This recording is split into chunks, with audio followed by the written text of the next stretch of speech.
Hi, welcome you all to the second part of my lecture series on the first chapter of class 11th mathematics, that is sets. In this video, we are going to discuss on the following topics. First, we will discuss on type of sets, जहाँ पे हम basically चार तरह के sets के बारे में पढ़ेंगे. Finite set, infinite set, empty set and singleton set. उसके बाद हम equivalent set के बारे में देखेंगे. Then equal set, subset, superset, proper and improper subset, power set, universal set, open, closed and semi-closed or semi-open intervals. So this is Anand. You are watching 23.5 degrees. Let's start.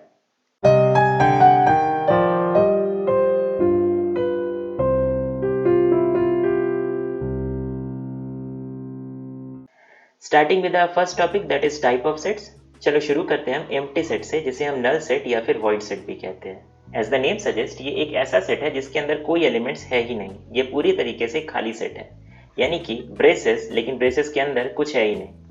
मान लेते A एक empty set है, तो हम इसे कुछ इस तरीके से डिनोट कर सकते हैं. क्लियर? एम्प्टी सेट को डिनोट करने के लिए हम एक और तरीका यूज करते हैं, यानी फाई. फाई का मतलब भी एम्प्टी सेट ही होता है, यानी फाई यूज करो या इस तरह से लिख दो, यानी ब्रेसेस और ब्रेसेस के अंदर कुछ नहीं. ये दोनों ही एम्प्टी सेट को ही डिनोट कर रहे हैं. Clear? Let's take few examples of an empty set. मान लेते हैं B एक सेट है whose elements are x such that x is greater than x. देखो, कोई भी x खुद से बड़ा नहीं हो सकता, यानी कि इस सेट के अंदर कोई एलिमेंट ही नहीं होगा. कोई भी x खुद से बड़ा तो नहीं हो सकता. दैट मीन्स हमारे सेट B के अंदर कोई एलिमेंट नहीं है, यानी इसे हम कुछ इस तरीके से लिख सकते हैं. अगर ये क्या है, सेट बिल्डर फॉर्म है, तो इसे हम रोस्टर फॉर्म में कुछ इस तरीके से लिख सकते हैं, या फिर हम सिंपली इसे फाई से डिनोट कर सकते हैं, क्योंकि ये एक एम्प्टी सेट है. Let's take another example of an empty set. C is a set whose elements are x such that x square plus 1 is equals to 0 and x is an element of the set of real numbers. क्या कोई भी real value हो सकता है x के लिए जिसके लिए x स्क्वायर प्लस 1 बराबर हो 0 के? नहीं, क्योंकि x square plus 1 equals to 0 होने के लिए x स्क्वायर को इक्वल होना पड़ेगा -1 के, और x के किसी भी रियल वैल्यू के लिए x का स्क्वायर कर दो तो वो हमेशा या तो 0 होगा या पॉजिटिव होगा, निगेटिव कभी नहीं होगा. दैट मीन्स कोई भी x की वैल्यू इन दोनों प्रॉपर्टीज को, यानी एक प्रॉपर्टी ये और एक प्रॉपर्टी ये, इन दोनों प्रॉपर्टीज को सेटिस्फाई नहीं कर रही है, इन दोनों प्रॉपर्टीज को पोजेस नहीं कर रही है, ये कहना ज़्यादा बेटर होगा. दैट मीन्स ये जो सेट है इसके अंदर कुछ भी नहीं होगा, ये एक एम्प्टी सेट है, यानी इसे भी हम फाई से डिनोट कर सकते हैं या रोस्टर फॉर्म में हम कुछ इस तरीके से डिनोट कर सकते हैं. Coming to singleton set. Singleton set यानी कि एक ऐसा सेट जिसमें सिर्फ एक एलिमेंट हो. मान लेते एक सेट है A जिसके अंदर एक ही एलिमेंट है, मान लेते वो एलिमेंट है 5, तो ये एक सिंगलटन सेट होगा क्योंकि इसके अंदर सिर्फ एक एलिमेंट है. राइट? कोई सेट है B जिसके अंदर एलिमेंट है A, ठीक है, इसके अंदर भी सिर्फ एक ही एलिमेंट है, तो ये भी एक सिंगलटन सेट होगा, ये भी एक सिंगलटन सेट होगा. Let's take another example of a singleton set. D is a set whose elements are x such that x square is equals to 4 and x is an element of the set of natural numbers. अब देखो, D एक set है जिसके elements है x और ये elements दो properties को पोजेस कर रहे हैं. Number 1, x square is equals to 4 होना चाहिए, and number 2, x should be an element of the set of natural numbers. तो यहाँ पर हम देखते हैं x स्क्वायर अगर 4 हो, पहली प्रॉपर्टी के हिसाब से अगर x स्क्वायर 4 हो तो x इक्वल हो सकता है प्लस माइनस 2 के, यानी यहाँ से हमारे पास x की दो वैल्यूज आ रही है. x प्लस 2 भी हो सकता है और x माइनस 2 भी हो सकता है, लेकिन जो सेकेंड प्रॉपर्टी है x की वो ये है कि x एक नेचुरल नंबर है. x is an element of the set of natural numbers, यानी ये जो -2 वैल्यू है ये पॉसिबल नहीं है. अब सिर्फ एक वैल्यू पॉसिबल है x की, जो कि है +2. दैट मीन्स D एक ऐसा सेट है जिसके अंदर सिर्फ एक एलिमेंट है जो कि 2 है. दैट मीन्स D क्या है? एक सिंगलटन सेट है. As the name suggest, infinite set एक ऐसा सेट है जिसमें कि इनफिनाइट नंबर ऑफ एलिमेंट्स है, यानी इसमें जितने एलिमेंट्स हैं हम उन्हें गिन नहीं सकते, वो बहुत ज्यादा है, इनफिनाइट है. ऑन द अदर हैंड, एक फिनाइट सेट एक ऐसा सेट है जिसमें कि फिनाइट नंबर ऑफ सेट है, यानी हो सकता है इसमें करोड़ों एलिमेंट हो लेकिन हम उन्हें गिन सकते हैं, वो इनफिनाइट नहीं है. Right? For example, capital N denotes the set of all natural numbers, set of all natural numbers, और नेचुरल नंबर क्या होते हैं? इनफाइनाइट इन नंबर, ठीक है। तो कैपिटल N इस सेट में कितना एलिमेंट होगा? इनफाइनाइट नंबर ऑफ एलिमेंट होगा, यानी ये एक इनफाइनाइट सेट है। वहीं अगर हम एक ऐसे सेट की बात करें, लेट्स से A, जिसमें कि नेचुरल नंबर ही है लेकिन लेस देन 5 है, तो इसमें 1 2 3 एंड 4 चार ही एलिमेंट हो सकते हैं, क्योंकि इसमें नेचुरल नंबर लेस देन 5 है, तो ये एक फिनाइट सेट होगा। अगर किसी सेट में फिनाइट नंबर ऑफ एलिमेंट है तो वो फिनाइट सेट है, अगर इनफिनाइट नंबर ऑफ एलिमेंट है तो वो इनफिनाइट सेट है। फॉर एग्जांपल नंबर लाइन में बात करें तो नंबर लाइन में कितने पॉइंट्स हैं उनका सेट बनाओ तो वो इनफिनाइट सेट की कैटेगरी में आएगा, क्योंकि इनफिनाइट नंबर ऑफ पॉइंट्स हैं। इवन 0 और 1 के बीच कितने पॉइंट है नंबर लाइन में, उनका भी अगर तुम सेट बनाओ तो वो भी इनफिनाइट सेट की कैटेगरी में आएगा, क्योंकि यहाँ पर भी इतने छोटे से स्पेस में भी इनफिनाइट नंबर ऑफ पॉइंट्स हैं, राइट। एक प्लेन में कितने पॉइंट्स है या कितने स्ट्रेट लाइन है, इस प्लेन में कितने पॉइंट्स है या कितने स्ट्रेट लाइन है, उनका एक सेट बनाओ तो वो भी एक इनफिनाइट सेट होगा। क्यों? क्योंकि infinite number of possible straight line हो सकते हैं एक प्लेन में, right. The set of all rational number, जिन्हें हम Q से डिनोट करते हैं, ये भी क्या है? एक इनफिनाइट सेट है, क्योंकि रैशनल नंबर भी इनफिनाइट है इन नंबर्स। क्लियर?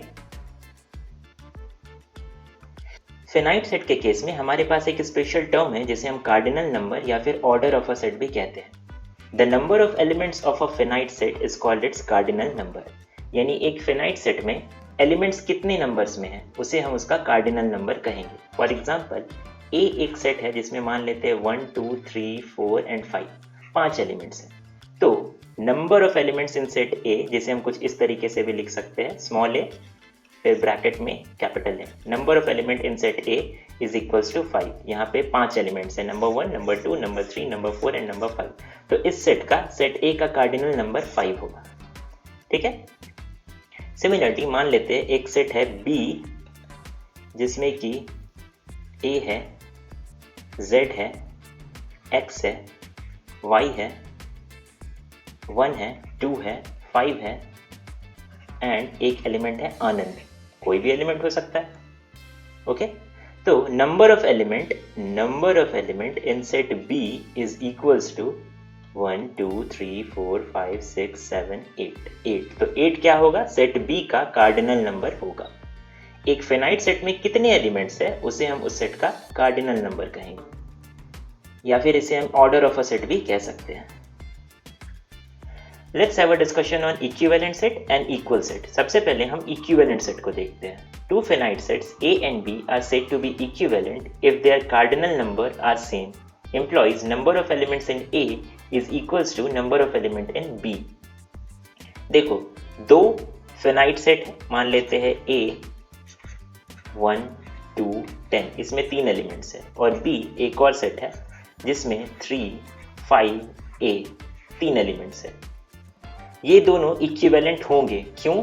क्योंकि number of elements in A is equals to 3 and number of elements in B is also 3, यानी सेट A और सेट B में सेम नंबर ऑफ एलिमेंट है। Set A में भी 3 element है, सेट B में भी 3 एलिमेंट है, यानी ये दोनों क्या होंगे? इक्विवेलेंट होंगे, ठीक है। यहाँ पे एलिमेंट्स का एग्जैक्टली मैच होना जरूरी नहीं है। देखो, एक के लिए 3 5, यहाँ पे 1 2 और 10 है, यहाँ पे 3 5 और A है, तो एलिमेंट्स एग्जैक्टली मैच नहीं हो रहे, लेकिन इसमें भी 3 एलिमेंट है और इसमें भी 3 एलिमेंट है, इसलिए सेट A और सेट B इक्विवेलेंट है।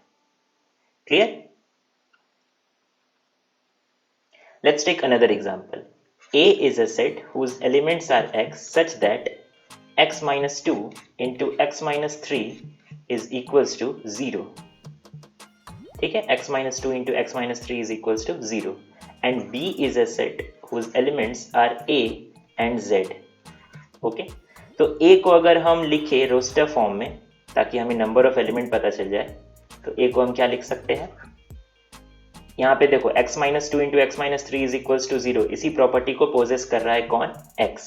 तो x minus 2 into x minus 3 equals to 0 को सॉल्व करोगे तो x equals to 2 और x equals to 3 आएगा, क्योंकि x equals to 2 भी रख दो तो 0 into something 0, 2 minus 3 minus 1 हो जाएगा, minus 1 into 0 0, और x equals to 3 रख दो और x is equals to 3 रख दो तो 3 minus 3 is equals to 0 into 3 minus 2 1, 0 into 1 again 0। तो ए में 2 और 3 दो एलिमेंट हैं, वहीं बी में भी सेट बी में भी दो ही एलिमेंट है। Set B already roster form में है, इसमें भी दो ही एलिमेंट है, ए एंड जेड।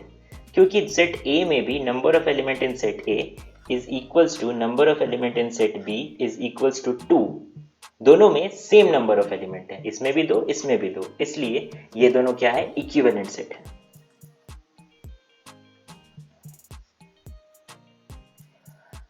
अब हम आते हैं इक्वल सेट पे। Two sets A and B are said to be equal if every element of A is an element of B and every element of B is an element of A। यानी दो set जिसमें elements exactly match कर रहे हो उन्हें हम equal set कहेंगे। दो सेट A और B अगर उनके सारे एलिमेंट्स एग्जैक्टली मैच कर रहे हो तो उन्हें हम इक्वल सेट कहेंगे। For example, A is a set whose elements are 1, 5, 15 and B is a set whose elements are 5, 1 and 15। दोनों के एलिमेंट्स एग्जैक्टली मैच कर रहे हैं, यानी कि हम लिख सकते हैं A is equals to B, right. दूसरा एग्जांपल लेते हैं। A is a set whose elements are X such that X is a vowel in English alphabet। English alphabet, ठीक है। वहीं B एक सेट है जिसके एलिमेंट्स है A, E, U, O, I। अब A को अगर हम रोस्टर फॉर्म में लिखेंगे तो हो जाएगा हमारा क्या, again X is a vowel in English alphabet, तो A रोस्टर फॉर्म में क्या हो जाएगा, A, E, I, O and U, ठीक है। तो देखो सेट बी भी है, वही है, A, E, I, O, U, दोनों में सेम एलिमेंट से एग्जैक्टली मैच कर रहे हैं दोनों के एलिमेंट, यानी सेट A और सेट B एक दूसरे का फोटो कॉपी है, एक दूसरे का जेरोक्स कॉपी है। For this reason A is equals to B हम लिख सकते हैं। ऑब्वियसली दो सेट अगर इक्वल है तो दोनों में नंबर ऑफ एलिमेंट तो इक्वल होना फिक्स है, दोनों में नंबर ऑफ एलिमेंट इक्वल होगा ही होगा, यानी कि दो इक्वल सेट हमेशा इक्विवेलेंट होते हैं, लेकिन दो इक्विवेलेंट सेट हमेशा इक्वल हो जरूरी नहीं है। Most of the times equivalent set equal नहीं होंगे। फॉर एग्जांपल, एक सेट A है जिसके एलिमेंट्स है 5, 10, A, B एंड कैट, ठीक है। एक दूसरा सेट है B जिसके एलिमेंट्स है 1, 2, C, F and Anand. 1, 2, C, F and Anand. अब देखो सेट A में भी 5 एलिमेंट है, 1, 2, 3, 4, 5। सेट B में भी 5 एलिमेंट है, 1, 2, 3, 4, 5। यानी कि ये दोनों इक्विवेलेंट है, लेकिन ये दोनों इक्वल नहीं है। इक्वल इसलिए नहीं है क्योंकि दोनों के एलिमेंट्स एग्जैक्टली मैच नहीं हो रहे हैं, ठीक है। सेट A के एलिमेंट्स दूसरे हैं और सेट B के एलिमेंट दूसरे हैं। एग्जैक्टली हर एलिमेंट अगर मैच हो गया तभी A और B को हम इक्वल कहेंगे, अदरवाइज हम नहीं कहेंगे। अगर एग्जैक्टली दोनों के एलिमेंट्स मैच हो रहे हैं, only then we will say A is equals to B, otherwise we will say A is not equals to B।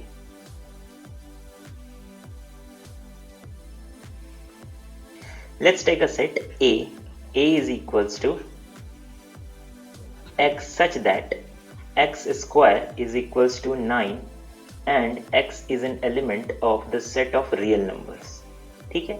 And there is another set B where the elements are -3 and 3। अब अगर हम set A को roster form में लिखे तो हमारे पास आएगा A is equals to -3 and 3, right. क्योंकि x square is equals to 9, x square is equals to 9, this implies x is equals to ±3, यानी x +3 भी हो सकता है और -3 भी हो सकता है, राइट। तो x के दो वैल्यूज पॉसिबल है और देखो दोनों ही वैल्यूज रियल नंबर है, तो दूसरा जो प्रॉपर्टी है वो भी पोजेस कर रहे हैं ये दोनों values. x is an element of the set of real numbers. b set क्या है, b भी तो सेम सेट है, -3 एंड 3, यानी कि a is equals to b। क्यों, क्योंकि दोनों के एलिमेंट्स एग्जैक्टली मैच हो रहे हैं। सेट a और सेट b के एलिमेंट्स एग्जैक्टली मैच हो रहे हैं। Always remember one thing, equal sets are always equivalent but the opposite is not always true। यानी कि दो सेट इक्वल हैं, अगर दो सेट इक्वल हैं तो वो हमेशा इक्विवेलेंट भी होंगे।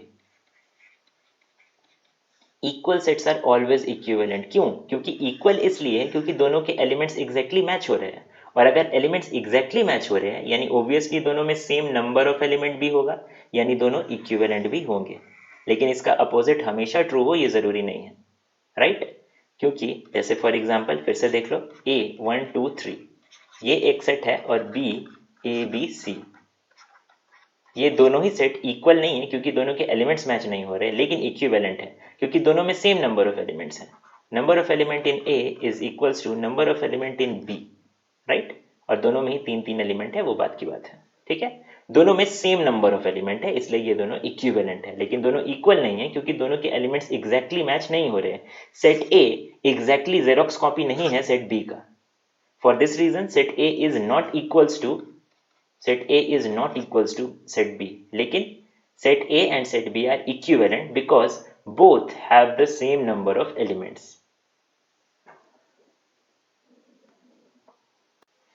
Now let's talk about subsets and supersets. यहां पे ध्यान देने वाली बात यह है कि सबसेट दो टाइप के हो सकते हैं। ये प्रॉपर सबसेट हो सकते हैं या फिर ये इम्प्रॉपर सबसेट हो सकते हैं। सिमिलरली जो सुपरसेट्स होते हैं ये भी दो टाइप के हो सकते हैं। ये प्रॉपर सुपरसेट हो सकते हैं या फिर ये इम्प्रॉपर सुपरसेट हो सकते हैं। ओके, आइए देखते हैं कि ये सारी चीजें क्या है। Let's have a look on the definition of subsets. Let A and B be two sets. If every element of A is an element of B, then A is called a subset of B and we write it as A is a subset of B. यानी ये जो symbol तुम्हें नजर आ रहा है ये है subset का सिंबल। यहाँ पे ये सिंबल ये बता रहा है कि सेट A सेट B का सबसेट है। मान लो कि एक सेट है A जिसमें कुछ एलिमेंट्स है 1, 5 and 9। इसके अलावा एक और सेट है B जिसमें एलिमेंट्स है 1, 5, 9, A, B, C and Pooja. Now क्या A के जितने भी एलिमेंट्स हैं वो तुम्हें B में दिखाई दे रहे हैं? ऑफ कोर्स A में 3 एलिमेंट्स हैं, नंबर 1, नंबर 2 एंड नंबर 3, और ये तीनों ही एलिमेंट्स हमें सेट B में भी नजर आ रहे हैं।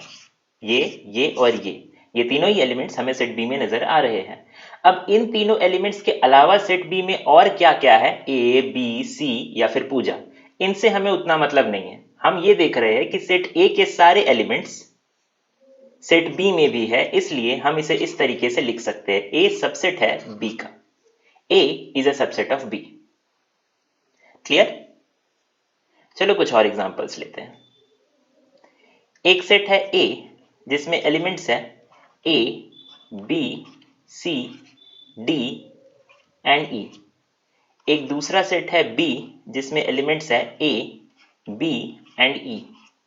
एक तीसरा सेट है C जिसमें एलिमेंट्स हैं A, E, D, F। चलो अब मैं तुमसे पूछता हूं कि क्या सेट B सबसेट है सेट A का? क्या ये ट्रू है? यस और नो? हम देखते हैं कि क्या सेट B के सारे एलिमेंट सेट A में हैं। सेट B में 3 एलिमेंट्स है A, B और E। क्या ये तीनों सेट A में है? A, B और E ये तीनों ही सेट A में है। अब इन तीनों के अलावा सेट A में और क्या है उससे हमें मतलब नहीं है। ये तीनों सेट A में है तो हम कह सकते हैं कि B जो है वो सबसेट है सेट A का, यानी B के सारे एलिमेंट सेट A में है। ओके, अब मैं तुमसे पूछता हूं कि क्या सेट C एक सबसेट है सेट A का? क्या सेट C एक सबसेट है सेट A का? हम देखते हैं सेट C में कौन कौन से एलिमेंट्स है। सेट C में A है, E है, D है और F है। A तो हमें सेट A में दिखाई दे रहा है, E भी हमें सेट A में दिखाई दे रहा है, D भी हमें सेट A में दिखाई दे रहा है, लेकिन सेट A में F नहीं है, यानी C के सारे एलिमेंट सेट A में नहीं है, यानी कि C सबसेट नहीं होगा सेट A का। क्लियर? चलो अब हम बात करते हैं सेट B और C की। क्या सेट B सबसेट है सेट C का? क्या सेट B सबसेट है सेट C का? ये देखते हैं। सेट B में 3 एलिमेंट्स है A, B और E। यहाँ पे हमें सेट C में A और E तो नजर आ रहे हैं, लेकिन B यहाँ पर मिसिंग है, यानी कि सेट B सबसेट नहीं है सेट C का। हम इसे कुछ इस तरीके से लिख सकते हैं, B is not a subset of C। Set B subset नहीं है सेट C का, यहां पर भी सेट C सबसेट नहीं था सेट A का। Okay, set B set C का सबसेट क्यों नहीं है? क्योंकि सेट B में कम से कम कोई एक एलिमेंट है जो कि इस केस में B है, जो कि सेट C में नहीं है। यानी अगर एक सेट A है, इसके सारे एलिमेंट दूसरे सेट B में है, तो हम कहेंगे कि A सबसेट होगा B का। Here, an important point that often creates confusion in the mind of students is that when we say that A is a subset of B, what we actually mean is that A is a proper subset of set B. Set A is a proper subset of set B. यानी ये जो sign हमें नजर आ रहा है, ये जो symbol हमें नजर आ रहा है, जो कि कुछ यहाँ पे तुम देख सकते हो, इसका मतलब होता है A is a proper subset of set B. Okay, set A is a proper subset of set B. इसका मतलब होता है प्रॉपर सबसेट। हम बोल तो देते हैं कि सबसेट, लेकिन अगर हम ज्यादा स्पेसिफिक होकर के बात करें तो ये प्रॉपर सबसेट का सिंबल है। ओके, प्रॉपर सबसेट एक सेट A एक सेट B का प्रॉपर सबसेट तभी होगा जब सेट A के सारे एलिमेंट सेट B में तो हो, लेकिन सेट B में कम से कम एक ऐसा एलिमेंट जरूर होना चाहिए जो कि सेट A में ना हो। Let's try to understand this with the help of a example. मान लेते हैं कि हमारे पास एक सेट A है जिसमें कुछ एलिमेंट्स है 1, 2, 5, 9 एंड 12। हमारे पास एक और सेट B है जिसमें कुछ एलिमेंट्स है 1, 2, 10, 20, 9, 5 एंड 12। अब A यहां पर एक प्रॉपर सबसेट होगा सेट B का। सेट A एक प्रॉपर सबसेट होगा सेट B का। क्यों? क्योंकि सेट A के सारे एलिमेंट B में तो है ही। सेट A के सारे एलिमेंट B में है 1, 1, 2, 2, 5, 5, 9, 9, 12, 12। यानी सेट A के सारे एलिमेंट सेट B में हैं, लेकिन सेट B में कम से कम एक ऐसा एलिमेंट जरूर है जो कि सेट A में नहीं है। यहां पर देखो 10 और 20 ये दोनों ही सेट A में नहीं है, इसलिए हम कहेंगे कि सेट A एक प्रॉपर सबसेट है सेट B का। हम इसे कह देते हैं कि set A is a subset of set B। लेकिन ज्यादा स्पेसिफिकली बात करें तो हमें कहना यह चाहिए कि set A is a proper subset of set B। ठीक है, इसका मतलब यही है कि सेट A के सारे एलिमेंट सेट B में हैं, लेकिन सेट B के सारे एलिमेंट सेट A में नहीं है। यानी कि B में कुछ एक्स्ट्रा एलिमेंट भी है। हो सकता है B में एक एक्स्ट्रा एलिमेंट हो सकता है B में 2 एक्स्ट्रा एलिमेंट हो, जैसे कि इस केस में है हमारे इस एग्जांपल में। हो सकता है B में दसियों एक्स्ट्रा एलिमेंट हो, दर्जनों एक्स्ट्रा एलिमेंट हो। ठीक है, लेकिन कम से कम B में एक एक्स्ट्रा एलिमेंट जरूर है। तब हम कहेंगे कि सेट A प्रॉपर सबसेट है सेट B का। ठीक है, कम से कम B में एक एक्स्ट्रा एलिमेंट जरूर होना चाहिए। नाउ तब क्या हो जब सेट A के सारे एलिमेंट सेट B में तो हो, लेकिन B में कोई एक्स्ट्रा एलिमेंट ना हो। देखो, when A is a subset of B and A is equals to B, then we say A is an improper subset of B and we write it as A is an improper subset of B। यानी यहाँ पे देखो proper subset का जो symbol था उसके नीचे हमने एक डैश दे दिया, इसका मतलब हो जाता है इम्प्रॉपर सबसेट। इम्प्रॉपर सबसेट होने का मतलब होता है सेट A एक सबसेट तो है ही सेट B का, ठीक है, लेकिन सेट A बराबर भी है सेट B के। यानी कि B में कोई एक्स्ट्रा एलिमेंट नहीं है, इसका यही मतलब होता है। यानी A के सारे एलिमेंट सेट B में है और B में कोई भी एक्स्ट्रा एलिमेंट नहीं है। यानी कि सेट A और सेट B बराबर भी है, राइट, सबसेट होने के साथ साथ बराबर भी है। तो उस केस में हम कहेंगे सेट A एक इम्प्रॉपर सबसेट है सेट B का। अब एक एग्जांपल देखते हैं। हमारे पास एक एग्जांपल है, मान लेते हैं कि एक सेट है A of the vowels of English alphabet A, E, I, O, U और एक सेट B है जिसमें कि एलिमेंट्स है I, O, U, E and A। यहां पर A के सारे एलिमेंट B में है, ठीक है, I के लिए I, A के लिए A, E के लिए E, O के लिए O एंड U के लिए U। A के सारे एलिमेंट B में है और B में कोई एक्स्ट्रा एलिमेंट नहीं है, तो हम कहेंगे कि A इम्प्रॉपर सबसेट है B का। ठीक है, यानी कि जब कोई सेट A एक इम्प्रॉपर सबसेट होता है सेट B का, इसका मतलब यही है कि सेट A के सारे एलिमेंट सेट B में तो है, ठीक है, सेट A के सारे एलिमेंट सेट B में तो है, लेकिन B में कोई एक्स्ट्रा एलिमेंट नहीं है। In other words set A और सेट B बराबर भी है, सबसेट होने के साथ साथ बराबर भी है। ऑब्वियसली अगर दो सेट एक दूसरे के इक्वल है तो वो एक दूसरे के सबसेट होंगे, राइट। अब यहाँ पे तुम्हें कंफ्यूज नहीं करना है, इसे तुम कह सकते हो कि A is a subset of B। दिमाग में रखना कि यहाँ पे हम प्रॉपर सबसेट की बात कर रहे हैं।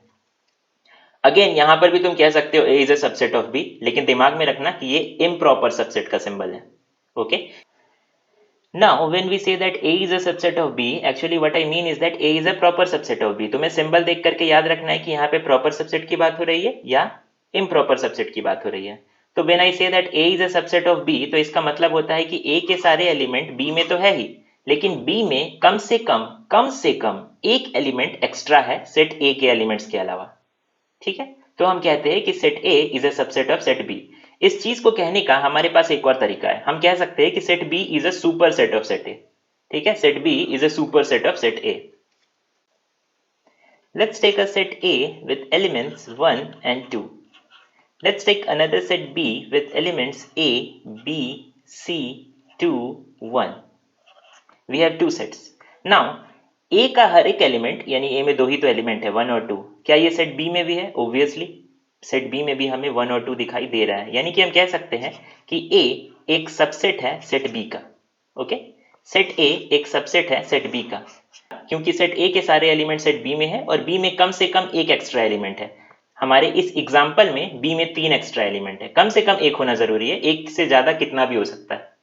ठीक है, इस चीज को कहने का एक और तरीका है कि B एक सुपर सेट है सेट A का। अब देखो, जिस तरीके से सबसेट दो टाइप के होते हैं, प्रॉपर और improper, in the same way जो सुपर सेट जो टर्म है ये भी दो टाइप का होता है, प्रॉपर सुपर सेट और improper super set. Same logic को तुम्हें फॉलो करना है। नाउ जो हमारा फाइनल पॉइंट है वो कहता है every set is a subset of itself and empty set is a subset of every set. देखो बहुत ही सिंपल सी बात है, कोई भी सेट इमेजिन कर सकते हो तुम, सेट ए, इसमें कोई भी एलिमेंट हो सकते हैं या ये खाली भी हो सकता है, जो भी इमेजिन करना है करो। मान लेते हैं इसमें 5 है, 10 है और 15 है। ठीक है, यानी कि सेट ए में क्या है, 5 है, 10 है और 15 है। ऑब्वियसली ये खुद का सबसेट तो होगा ही ना। यहाँ पे जब मैं बोल रहा हूँ every set is a subset of itself, यानी अगर मैं ज्यादा स्पेसिफिकली बोलूँ तो मैं यहाँ पे इम्प्रॉपर सबसेट की बात कर रहा हूँ। क्यों? क्योंकि एवरी सेट, कोई भी सेट हो, उसके सारे एलिमेंट उसमें तो है ही, यानी ए में अगर 3 एलिमेंट है तो ए में ये तीनों एलिमेंट तो है ही, यानी सेट ए के सारे एलिमेंट सेट ए में तो होंगे ही। इसके अलावा सेट ए बराबर है सेट ए के, कोई भी सेट खुद के बराबर तो होगा ही। तो दोनों ही कंडीशन सेटिस्फाई हो रहे हैं। ठीक है, दोनों ही कंडीशन सेटिस्फाई हो रहे हैं, यानी कि हम कह सकते हैं कि हर सेट खुद का इम्प्रॉपर सबसेट होता है। यानी सेट ए के सारे एलिमेंट सेट ए में तो है ही, इसके अलावा सेट ए और सेट ए बराबर भी है, चाहे सेट ए में कोई भी एलिमेंट हो। ये चीज तो हमेशा ट्रू होगी कि सेट ए के सारे एलिमेंट सेट ए में है और सेट ए बराबर होगा सेट ए के, यानी कि सेट ए हमेशा इम्प्रॉपर सबसेट होगा खुद का। राइट, आगे भी कुछ लिखा है, empty set is a subset of every set. देखो ये तो होना ही है, कोई रॉकेट साइंस नहीं है। कोई भी सेट ले लो, दुनिया का कोई भी सेट, उसके अंदर कितने भी एलिमेंट्स हो सकता है बहुत कम एलिमेंट्स हो सकता है बहुत अधिक एलिमेंट हो, लेकिन एम्प्टी सेट एक ऐसा सेट है जिसके अंदर कोई एलिमेंट नहीं है। यानी कि एम्प्टी सेट जो होता है, मान लेता हूं एक सेट ए है जिसके अंदर कोई एलिमेंट ही नहीं है, तो इसे हम एम्प्टी सेट कहेंगे। यानी कि एक ऐसा घर जिसके अंदर कोई रहता ही नहीं है, वो घर खाली है। यानी यहां पर भी हम क्या करेंगे, ब्रेसेस के अंदर कोई एलिमेंट ही नहीं है, क्योंकि एम्प्टी सेट खाली सेट होता है। Number of element in an empty set is equals to 0। इसके अंदर कोई एलिमेंट नहीं है, ये घर खाली है, ब्रेसेस के अंदर पूरा खाली है। एम्प्टी सेट को कई बार हम वॉइड सेट या नल सेट भी कहते हैं। ये सारी चीजें हम देख चुके हैं ऑलरेडी। यहाँ पे जो पॉइंट मैं तुम्हें समझाना चाह रहा हूं कि दुनिया का कोई भी सेट ले लो, मान लेते हैं कि सेट बी है, ठीक है, और इसमें कुछ एलिमेंट्स है 10, 20 एंड 30।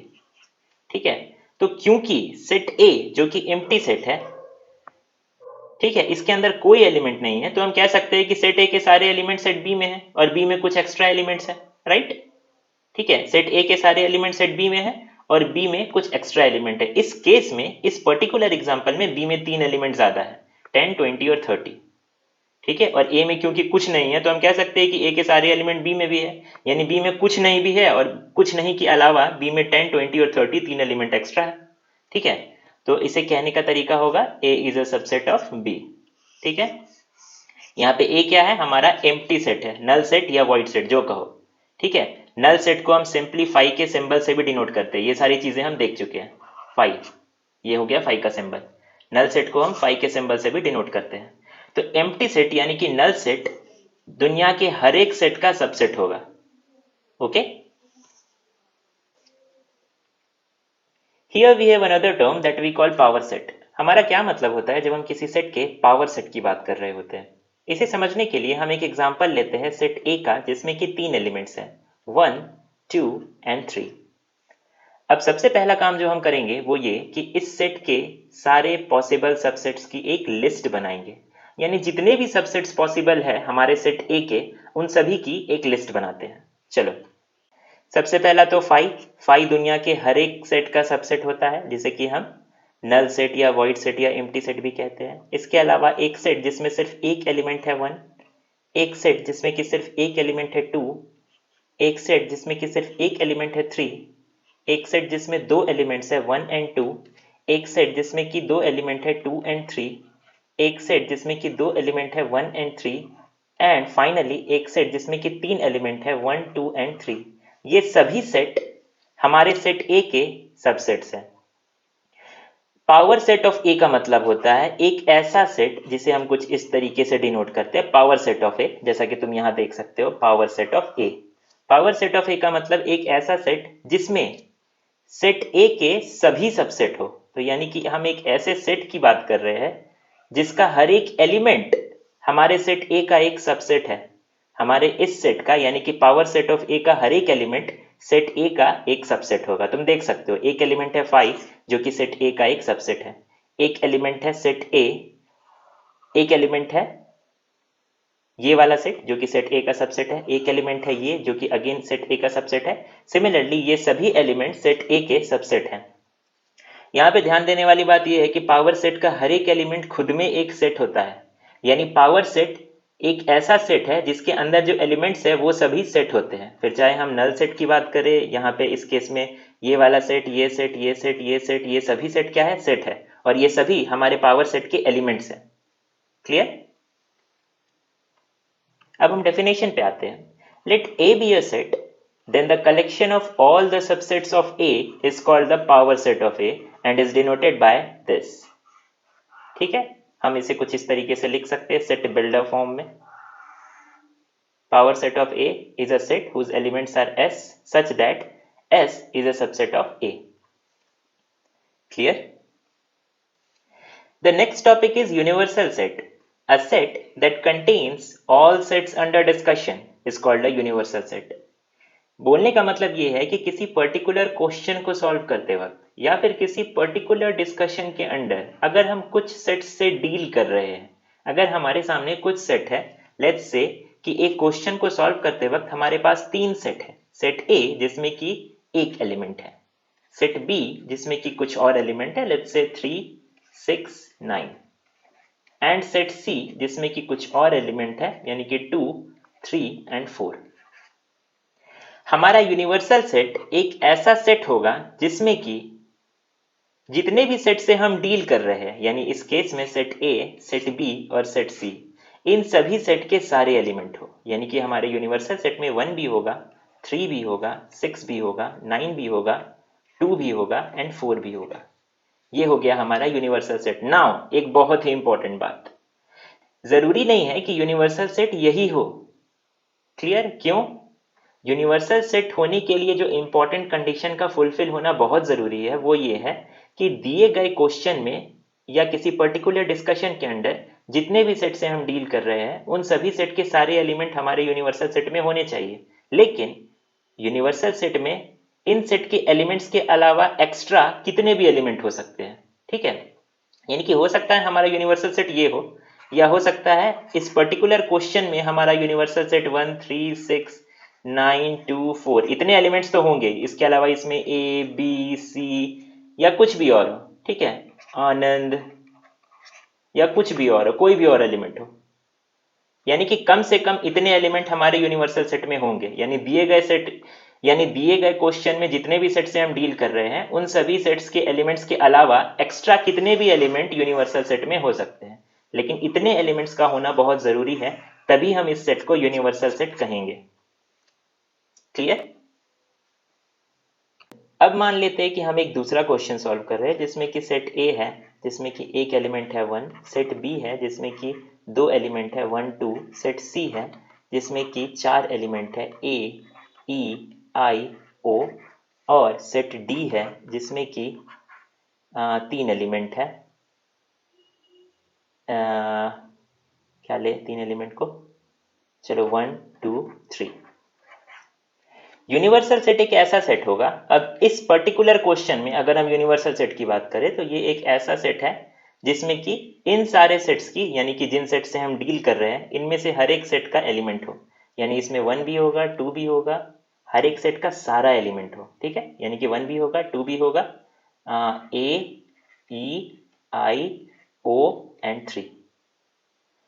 अब इतने एलिमेंट्स का होना तो बहुत ज़रूरी है एक यूनिवर्सल सेट में। क्यों? क्योंकि इस पर्टिकुलर क्वेश्चन में हर एक सेट के सारे एलिमेंट्स को अगर हम ले तो 1 2 ए ई आई ओ और 3, इतने एलिमेंट्स तो होने ही है। इनके अलावा एक्स्ट्रा कुछ भी हो सकते हैं, हाथी बिल्ली कुत्ता घोड़ा कुछ भी हो सकते हैं। ठीक है, एक्स्ट्रा कुछ भी हो सकता है या नहीं भी हो सकता है। ठीक है, हो सकता है यूनिवर्सल सेट हमारा यहीं खत्म हो जाए, हो सकता है हमारा यूनिवर्सल सेट यहीं खत्म हो जाए। ठीक है, या फिर हो सकता है इस क्वेश्चन में यूनिवर्सल सेट हो 1 2 ए ई आई ओ 3 6 7, या हो सकता है कुछ और हो। देयर आर इमेंस पॉसिबिलिटीज, कुछ और भी हो सकता है। एग्जैक्टली यूनिवर्सल सेट कौन सा होगा, यानी एग्जैक्टली यूनिवर्सल सेट में कौन कौन से एलिमेंट्स होंगे, ये उस पर्टिकुलर क्वेश्चन में गिवन रहेगा, इसके बारे में टेंशन नहीं लेना है। क्लियर? नाउ एक बात जो मैं तुम्हें पहले बताना भूल गया था वो ये कि मान लेते हैं कि कोई सेट है जिसमें n नंबर ऑफ एलिमेंट्स है। ये n कुछ भी हो सकता है, ये 1 हो सकता है, 2 3 4 5 10 50 100, कितने भी एलिमेंट हो सकते हैं, करोड़ों एलिमेंट हो सकते हैं। फॉर सिंप्लिसिटी मान लेते हैं कि कोई सेट है जिसमें 2 एलिमेंट है, 2 एंड 10। मैं तुमसे पूछ रहा हूँ कि इस सेट के कौन कौन से पॉसिबल सबसेट्स होंगे। तो पहला तो 5 होगा, एक सेट जिसमें कि सिर्फ एक एलिमेंट है 2, एक सेट जिसमें कि एक एलिमेंट है 10, एक सेट जिसमें कि दो एलिमेंट है 2 एंड 10। ये सभी पॉसिबल सबसेट्स है सेट ए के। यानी कि जब मैं पूछूंगा कि पावर सेट ऑफ ए क्या होता है, तो इसका मतलब एक ऐसा सेट जिसमें सेट ए के सभी सबसेट्स हैं, यानी एक ऐसा सेट जिसके एलिमेंट्स हमारे सेट ए के सबसेट्स हैं। ठीक है, ये हो गया पावर सेट। अब देखो पावर सेट ऑफ ए में कितने एलिमेंट है, 1 2 3 and 4। Power set of A में टोटल 4 एलिमेंट्स हैं, और ए में कितने एलिमेंट थे, 1 एंड 2। ए में 2 एलिमेंट थे, राइट? यानी कि पावर सेट ऑफ ए में 2 to the power n elements होंगे। पावर सेट ऑफ ए में 2 to the power n element होंगे।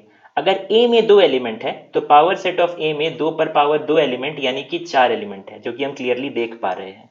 सिमिलरली अगर ए में 3 एलिमेंट है, मान लेते हैं कि ए में 3 एलिमेंट है 1 2 एंड 3, तो अब पावर सेट ऑफ ए मतलब एक ऐसा सेट जिसमें ए के सारे सबसेट्स हो, जिसमें कि 5 हो जाएगा, जिसमें कि 1 हो जाएगा, 2 हो जाएगा, 3 हो जाएगा, 1 2 हो जाएगा, एक ऐसा सेट जिसमें 1 2 है, एक ऐसा सेट जिसमें 2 3 है, एक ऐसा सेट जिसमें 1 3 है, इसके अलावा एक ऐसा सेट जिसमें कि 1 2 एंड 3 है।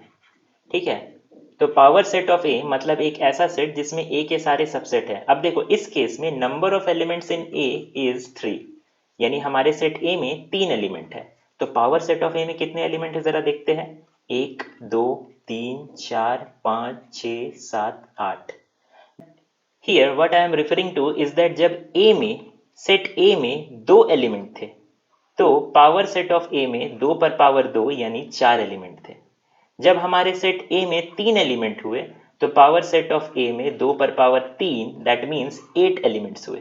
सिमिलरली तुम देख लो, चेक कर लो, अगर सेट ए में 4 एलिमेंट्स होते तो हमारे पावर सेट ऑफ ए में 2 raise to the power 4 element होते, यानी कि 16 एलिमेंट्स होते। इन अ जनरल केस अगर एक सेट ए में n नंबर ऑफ एलिमेंट्स है, ठीक है, एक सेट में n एलिमेंट्स है, तो उस सेट के पावर सेट में 2 raise to the power n elements होंगे। ओके,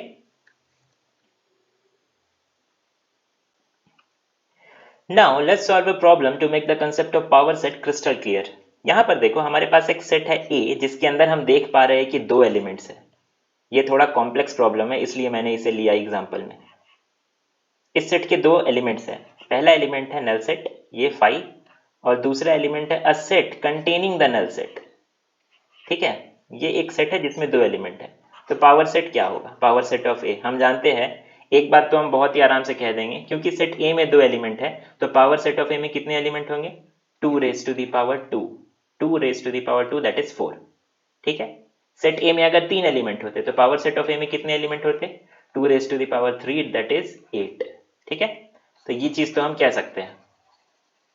यानी हमारा जो भी पावर सेट होगा इसमें 4 एलिमेंट होने वाला है, इसके अंदर 4 एलिमेंट्स आएंगे। वो 4 एलिमेंट्स कौन कौन से होंगे ये देखते हैं। पहला element null set. Null set दुनिया के हर एक सेट का सबसेट होता ही है, तो इसे तो लिखना ही है। अब देखो, एक ऐसा सेट जो कि इस एलिमेंट को कंटेन कर रहा है, ये नल सेट है। यानी एक ऐसा सेट जो कि हमारे नल सेट को कंटेन कर रहा है, क्योंकि नल सेट एक एलिमेंट है हमारे सेट ए का। इसके अलावा एक ऐसा सेट जो कि इस एलिमेंट को कंटेन कर रहा है। ठीक है, ये एलिमेंट पहले लिख देते हैं, ये एलिमेंट है ये। अब एक ऐसा सेट जो कि इस एलिमेंट को कंटेन कर रहा है वो ये हो जाएगा। इसके अलावा ये पूरा का पूरा सेट, ठीक है, ये पूरा का पूरा सेट जिसे हम सिंपली ए से लिख देते हैं, उतना कॉम्प्लेक्स हो जाएगा, नहीं तो सिंपली ए ही लिख देते हैं। ठीक है, तो पावर सेट ऑफ ए में 4 एलिमेंट हो गए, ये और ये, यानी कि ऑप्शन डी सही है। Right. So this was all in this video. I really appreciate your time. Thank you.